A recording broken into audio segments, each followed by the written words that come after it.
છે સાક્યામોનલમ મહોત્સવ।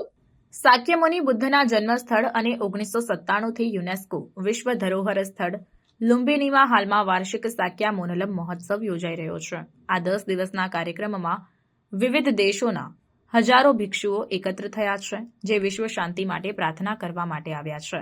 સાક્યામોનલમ મહોત્સવ, જેને ગ્રેટ સાક્યા એસ્પિરેશન પ્રેયર ફેસ્ટિવલ તરીકે પણ ઓળખવામાં આવે છે, બૌદ્ધ કેલેન્ડરમાં એક મહત્વપૂર્ણ ઘટના છે।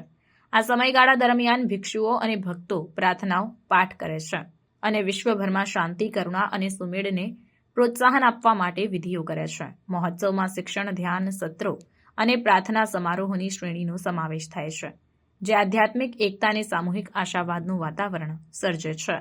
આ વર્ષની મહોત્સવે અભૂતપૂર્વ ટર્નઆઉટ જોયો છે, જેમાં ભારત, નેપાળ, ભૂટાન, તિબેટ અને અનેક પશ્ચિમી દેશોના ભિક્ષુઓ ભાગ લઈ રહ્યા છે।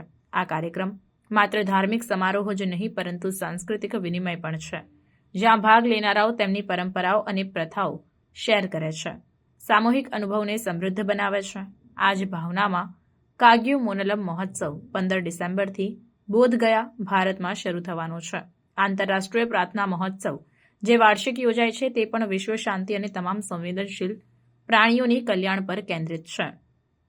બોધગયા, જ્યાં બુદ્ધને જ્ઞાન પ્રાપ્ત થયું હતું, તે સ્થળ આ મહત્વપૂર્ણ ઘટનાના અનુરૂપ પૃષ્ઠભૂમિ તરીકે સેવા આપે છે। કાગ્યુમોનલમમાં શિક્ષણ, પ્રાર્થના સત્રો અને વિવિધ વિધિઓનો સમાવેશ થશે, જે વિશ્વભરના ભક્તોને આકર્ષશે। બંને મહોત્સવો આજના વિશ્વમાં બૌદ્ધ શિક્ષણોની સતત પ્રાસંગિકતાને હાઇલાઇટ કરે છે, જે શાંતિ, કરુણા અને પરસ્પર સમજણના મહત્વ પર ભાર મૂકે છે। જેમ જેમ આ ઘટનાઓ ઘટે છે, તે આશાની કિરણ અને સુમેળ અને શાંતિપૂર્ણ વિશ્વ માટેની સામૂહિક માનવ આશાવાદની યાદ અપાવે છે।